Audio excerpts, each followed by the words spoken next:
Bonsoir, chers amis, comment allez-vous? Je suis très heureux de vous retrouver ce soir. Nous sommes en place pour pouvoir partager avec vous autour de notre programme des 100 jours de prière. Je vous dis bonsoir.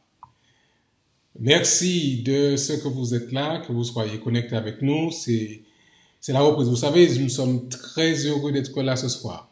Les 2 soirs derniers, nous avons eu quelques difficultés pour pouvoir nous connecter dans le live. Mais ce soir, nous sommes de retour en live avec vous pour pouvoir échanger autour de la parole du Seigneur. Alors, vous comprenez ma joie, mon bonheur de me retrouver, de vous sentir tout près de nous, même si nous sommes loin, mais nous sommes malgré tout près par le biais de l'Internet, par le biais de cette plateforme. Je veux donc vous saluer. Bonsoir à tous, à mes fidèles amis. Je sais que vous avez prié.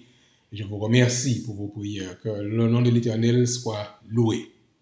Je salue ceux qui se connectent ici au Sénégal, nos amis de Dakar, ceux qui sont dans la région de Dakaroise, A.E au centre, ceux qui sont du côté de Diamalaï, ceux qui sont du côté de Bethel. Nous saluons nos frères et sœurs de Kermassar, nous saluons nos frères et sœurs qui sont dans le sud aussi. On ne les oublie pas. Nos amis de Niagis, de Ziguinchor, que Dieu vous bénisse, que vous sachiez que Dieu vous accompagne et qu'il vous aime. Je salue nos frères de Sédio. Bonsoir à vous, chers fidèles du Seigneur. Que Dieu vous accorde ses grâces. À nos frères et sœurs qui se retrouvent dans le Grand Nord, sachez aussi que nous sommes avec vous et que nous continuons à prier pour vous. Merci de votre soutien. Merci de vos prières. Un grand salut, un grand coucou à ceux qui sont dans l'Hexagone, JM et tous les autres. Que Dieu vous bénisse. Bonsoir à tous. Et content de pouvoir vous retrouver ce soir dans le live. Bien sûr, nous saluons nos amis qui sont aux Antilles françaises. À la Martinique, coucou à vous. La famille Boniface, Papi, Nadiège. Nous saluons tous nos frères et sœurs qui sont là, qui sont en soutien. Lulu, Yasmine. Bonsoir à vous, chers amis. Nous saluons Marie-Laure. Content que vous soyez là ce soir et que vous soyez là pour pouvoir vous soutenir. Mais Dieu a un plan. Dieu a un plan. J'espère que on s'entend bien, mais Dieu fait selon sa volonté. Nous croyons que nous n'avons rien à craindre. Merci encore de ce que vous soyez là ce soir. Je salue ceux qui sont connectés en Haïti. Nous vous aimons. Dieu est avec vous et sachez que nous continuons à prier pour vous de tout notre cœur. Nous saluons bien sûr le Canada, Montréal et toute la région. Que Dieu vous bénisse et qu'il vous garde et nous savons que nous pouvons compter sur Dieu dans ce moment particulier du coronavirus. Alors, nous sommes aujourd'hui le 20e jour. Depuis le 27 mars, nous avons commencé ce moment d'échange, de partage autour de la parole de Dieu. Et déjà 20 jours que nous cheminons ensemble et nous voulons aller jusqu'au 4 juillet. Dans ce temps de soutien, dans ce temps de renouveau spirituel. Je vous rappelle les 3 sujets qu'ils ont proposés, qui ont été proposés par la conférence générale, c'est-à-dire nous voulons prier pour l'effusion du Saint-Esprit, pour que Dieu se manifeste de manière puissante sur chacun d'entre nous. Nous voulons aussi prier pour que Dieu nous accorde de faire un renouveau spirituel, que Dieu puisse bénir, qu'il nous donne de faire à chacun de vivre un réveil. Et bien sûr, nous voulons prier aussi de manière spéciale pour ceux qui sont affectés par le coronavirus, afin que Dieu continue à manifester sa puissance et qu'il nous accorde ses grâces dans ce temps troublé. Mais nous savons que Dieu est déjà en action et nous n'avons rien à craindre parce que nous savons que nous pouvons compter sur notre Dieu. Donc, salut à tous, bonsoir et merci de votre soutien par la prière, de votre présence. Et nous croyons que nous vivons déjà une expérience avec Dieu par ce moment d'échange que nous avons. Nous sommes mercredi. Généralement, mercredi, dans notre église, c'est le moment de la prière. Nous sommes déjà à 19h34 ici au Sénégal. L'heure change selon votre fuseau horaire, mais nous sommes dans ce temps de prière parce que nous croyons que nous pouvons demander à Dieu de nous accorder ses grâces. Ce soir, je voudrais vous inviter à considérer avec moi, chers amis, le texte qui nous a été proposé et avec lequel nous voulons réfléchir ensemble sur le regard du Seigneur et comprendre ce que Dieu a en réserve pour chacun d'entre nous. si vous voulez prendre vos Bibles, nous allons l'ouvrir dans l'épître de Corinthiens, 1 Corinthiens 10, verset 13. 1 Corinthiens 10, verset 13. Mais alors, vous comprenez bien qu'avant de lire le texte, nous allons prier pour inviter la présence de Dieu parmi nous, pour demander au Saint-Esprit de pouvoir nous soutenir dans ce moment particulier, parce que c'est Dieu qui révèle, qui inspire et qui va nous éclairer pour ce soir. Voulez-vous prier avec moi alors que nos autres frères nous rejoignent sur le live? Seigneur, merci de ce que nous sommes ensemble ce soir. Merci de toutes tes grâces. Merci d'avoir répondu à nos multiples prières pour permettre que nous soyons de nouveau sur le live pour échanger avec nos frères et sœurs. Alors que nous allons ouvrir ton saint livre, coordonne-nous, Seigneur, nous t'en prions, ta paix, ta grâce, ta clairvoyance, ton Saint-Esprit. Je t'ai prié, Père, au nom de Jésus et pour ta gloire. Amen. Alors, le texte pour ce soir, il est tiré de l'épître de Paul aux Corinthiens, chapitre 10 et le verset 13. 1 Corinthiens, chapitre 10 et le verset 13. Je vous laisse trouver 1 Corinthiens, chapitre 10 et le verset 13. Voilà, nous l'avons trouvé. Je pense que vous avez trouvé de votre côté. Je m'en vais lire avec vous et pour vous. Aucune tentation ne nous est survenue qui n'ait été humaine. Et Dieu, qui est fidèle, ne permettra pas que vous soyez tentés au-delà de vos forces. Mais dans la tentation, il préparera aussi le moyen d'en sortir afin que vous puissiez la supporter. En Corinthiens chapitre 10 et le verset 13. Alors, ce texte est vraiment fantastique. Nous vivons dans un temps de pandémie, d'épidémie du coronavirus et beaucoup ont le sentiment que ce confinement est intenable, est impossible. On se retrouve piégé en quelque part dans sa maison et c'est difficile à vivre, on peut le comprendre. L'apôtre Paul, quand il écrivait ce texte, s'adressait aux frères et sœurs de l'église de Corinthe.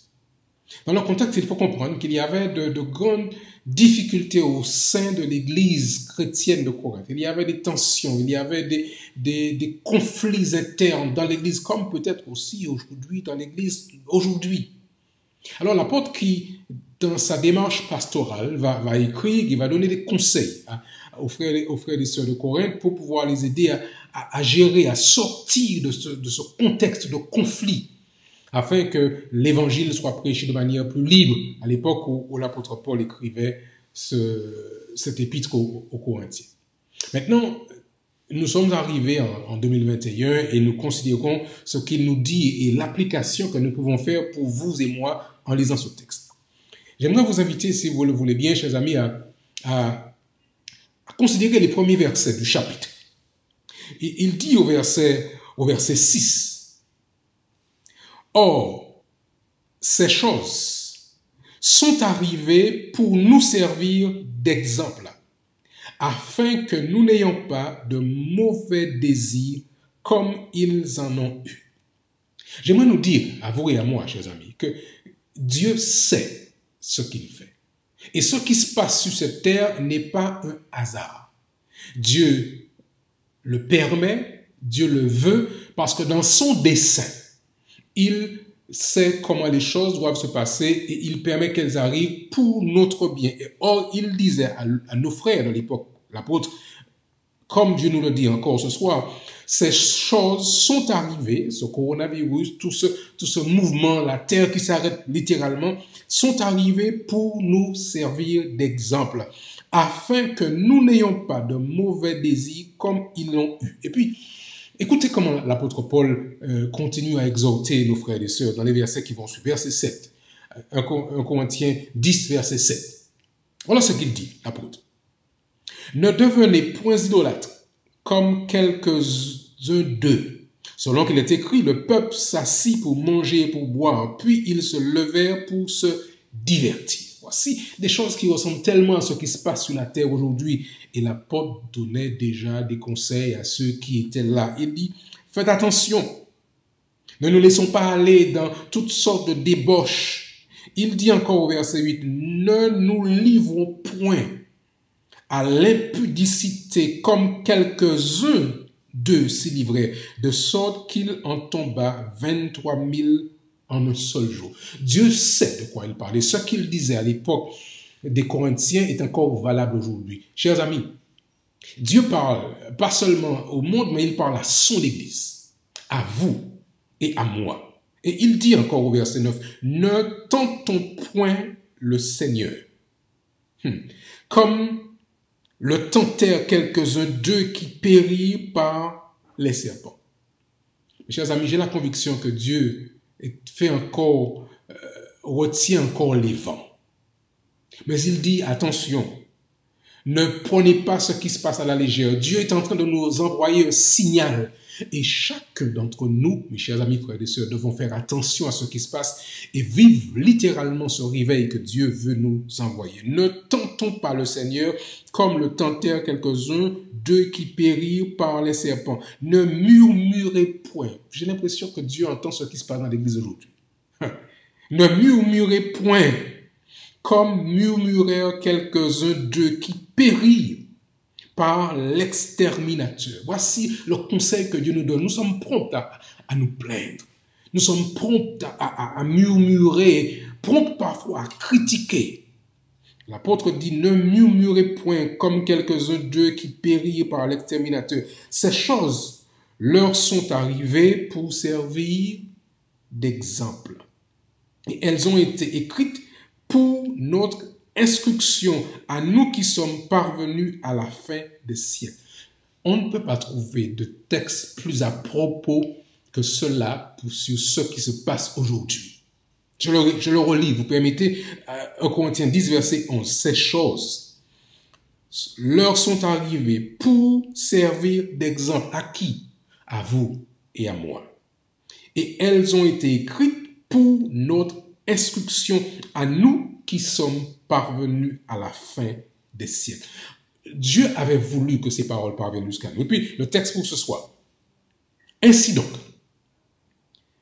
que celui qui croit être debout prenne garde de tomber. Dieu nous invite à nous réveiller, frères et sœurs, chers amis. J'entends déjà certains qui disent, quoi va-t-on faire après le coronavirus? Parce que ce temps nous a permis de pouvoir nous connecter. Va-t-on revenir dans nos églises et puis retomber dans les mêmes trains-trains, dans les mêmes travers, dans les mêmes pratiques? J'espère que non. J'espère que le Saint-Esprit va littéralement nous réveiller et faire que nous puissions entamer une nouvelle manière de vivre l'Évangile. Verset 13 pour ce soir avant de prier. Aucune tentation, mes frères et sœurs, y compris le coronavirus, aucune tentation ne vous est survenue qui n'ait été humaine.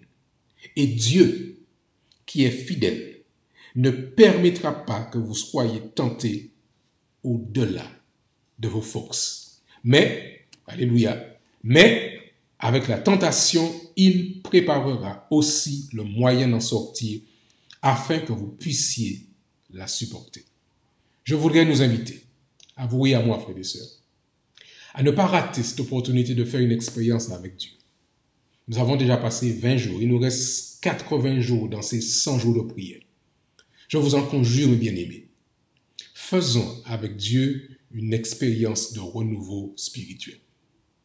Voilà ce que l'Énoir déclare dans le livre « Avec Dieu chaque jour » à la page 333.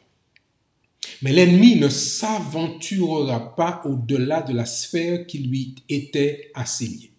Écoutez ce qu'elle dit encore. Aucune force de la toute-puissance satanique ne peut détruire l'âme qui se confie en toute simplicité à la sagesse divine. Aucune force de la puissance satanique ne pourra détruire, je reprends cette phrase, l'âme qui se confie en toute simplicité dans la sagesse divine. Le Christ est notre forteresse et Satan ne peut exercer aucun pouvoir sur le chrétien qui marche en toute humilité d'esprit avec Dieu. Voici donc, chers amis, encore la promesse qui nous est faite. à moins qu'on ne me prenne pour refuge, Jésus-Christ qui parle, à moins qu'on ne me prenne pour refuge, qu'on ne fasse la paix avec moi, qu'on ne fasse la paix avec moi. En Christ réside un secours parfait et absolu pour toute âme soumise à la tentation. Les dangers surgissent sur chaque sentier, mais tout le monde céleste veille pour que nul ne soit tenté au-delà de ses forces. Alors ce soir, je voudrais, mes frères et amis, que nous puissions prier. Vraiment prier pour que Dieu puisse nous bénir. Nous pouvons déjà nous louer le Seigneur de ce que Dieu déjà manifeste sa puissance et on voit dans nombreux endroits comment cette épidémie commence à arriver à un niveau plateau. Nous voulons continuer à prier pour que on trouve les solutions et que finalement nous puissions revenir à une vie normale, entre guillemets. Mais nous voulons déjà prier pour le fait que des jeunes s'investissent autour de cette démarche de la prière et d'étude de la Bible. Nous voulons donc prier pour le réveil de nos jeunes. Parce que c'est avec eux que nous terminerons la proclamation de l'Évangile de manière massive sur cette terre. Prions pour nos jeunes dans le monde entier. Des jeunes qui participent aux 100 jours de prière. Nous voulons prier pour les enseignants. Beaucoup d'entre eux doivent enseigner en ligne. Prions pour qu'ils reçoivent de Dieu la compétence d'utiliser la technologie de manière bénéfique pour tous. Prions pour la sagesse et prions aussi pour la patience. Prions pour l'endurance des médecins, des infirmiers, des professionnels de santé qui sont en première ligne dans la lutte contre le Covid-19. Prions, frères et sœurs, avec force. Ce soir, c'est mercredi, c'est notre jour de prière. Et je voudrais vous inviter à vous impliquer avec moi pour que nous puissions véritablement, pendant les 80 jours qui nous restent depuis le début, que nous fassions avec Dieu une expérience sans précédent. Je m'en vais prier. Je vous invite de votre côté à faire de même. À prier Dieu, à lui demander de toucher notre cœur, de toucher le mien, de toucher le vôtre. Et que, au lieu d'attendre que quelque chose se passe chez le frère, demandons à Dieu que quelque chose se passe chez moi. Que je fasse ce réveil, que je vienne à de nouveaux sentiments, une nouvelle attitude, et que par moi, par vous, par chacun d'entre nous, chers amis, cette communauté de foi à laquelle nous appartenons réalise la mission pour laquelle elle a été appelée par le Christ, prêcher l'Évangile et finalement que Jésus-Christ revienne. Nous allons prier, voulez-vous? Prions ensemble. Notre Père et notre Dieu, merci. Merci pour ton amour. Merci pour ta grande patience. Merci de ce que nous pouvons voir, ta sagesse dans ce qui se passe maintenant. Sur les premières réactions de réveil spirituel que nous ressentons ça et là dans le monde entier. Merci Seigneur pour plusieurs groupes, plateformes de 100 jours de prière qui prient partout, dans le monde entier. Merci Seigneur de ce que tu nous rassembles de cette manière.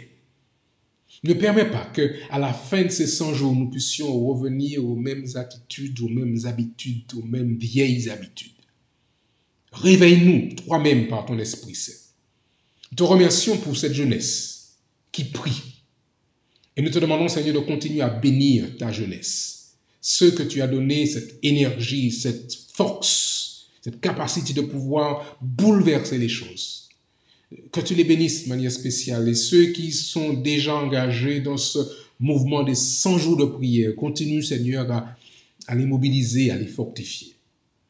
Nous voulons, Seigneur, aussi te demander d'une manière toute spéciale de prier pour ceux qui sont brisés.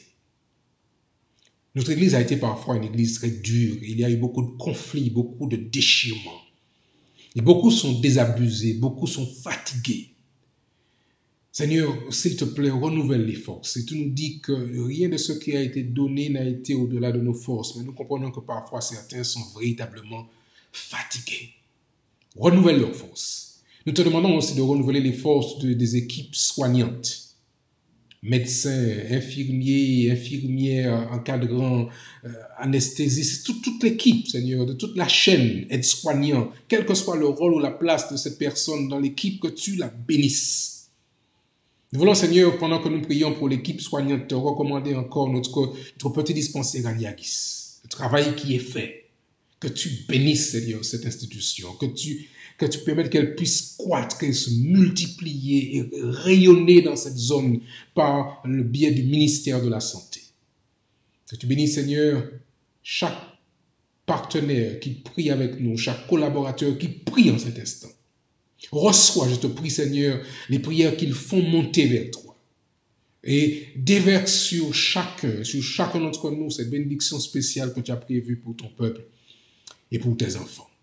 Prions, Seigneur, pour que ta volonté soit faite dans nos vies. Et alors que nous terminons ce moment de partage, accorde à chacun de recevoir cette paix que toi seul peux donner, mais que nous puissions la partager avec ceux et celles qui vivent autour de nous et à côté de nous. Nous t'avons prié en te disant merci, nous l'avons fait au nom de Jésus et pour ta gloire. Amen. Chers amis, je veux vraiment vous dire merci d'avoir été là ce soir. Que Dieu vous bénisse, qu'il vous garde. Je salue tous ceux qui sont connectés, ceux qui se manifestent, comme ceux qui regardent en silence. C'est aussi une possibilité de pouvoir regarder, d'apprécier pour ce que vous vivez. Je salue tous, Carmen, Claudia, Françoise, et tous nos amis qui sont connectés, qui sont là. Philippe, merci d'être là. À chacun d'entre vous, que Dieu vous bénisse et qu'il vous accorde ses grâces, sa force et sa puissance. Papy, la Liège, à chacun d'entre vous, William, merci encore de ce que vous êtes là et que vous continuez à prier, que nous continuons à prier les uns pour les autres. Rendez-vous demain soir, à la même heure, selon sa volonté, 19h30, heure du Sénégal, pour passer un moment de soutien et de partage autour de la parole du Seigneur. Bonsoir à tous. Que Dieu vous bénisse. Nous avons mis pour vous notre adresse email. Si vous voulez nous laisser un message, vous pouvez le faire aussi. missionseneg7@gmail.com. Vous avez ici devant vous, pouvoir noter et pouvoir intervenir, vous présenter vos sujets de prière ou vos sujets de célébration de louange. Vous le faites sans problème. Bonsoir à tous. Que Dieu vous bénisse, qu'il vous garde et à demain soir. Dieu vous l'aime.